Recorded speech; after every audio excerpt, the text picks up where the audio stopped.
ಗಣಪತಿ ತರುವಾಗ ಹಾಗೆ ಬಾರ ಹುಡುಗಿ ತಯ್ಯಾರ ಊರನ ಹುಡುಗ್ಯರ ಒಳಗ ನೀನ ಏಕ ನಂಬಾರ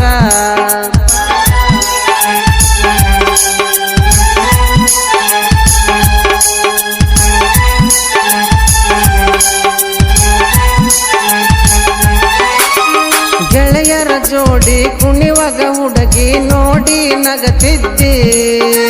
ಡಿಜೆ ಮುಂದ ಡ್ಯಾನ್ಸ್ ಮಾಡುವಾಗ ಲುಕ್ಕ ಕೊಡತಿದ್ದಿ ತಪ್ಪದೆ ಬರಬೇಕ ಹುಡುಗಿ ಗಣಪತಿ ಹಬ್ಬಕ್ಕ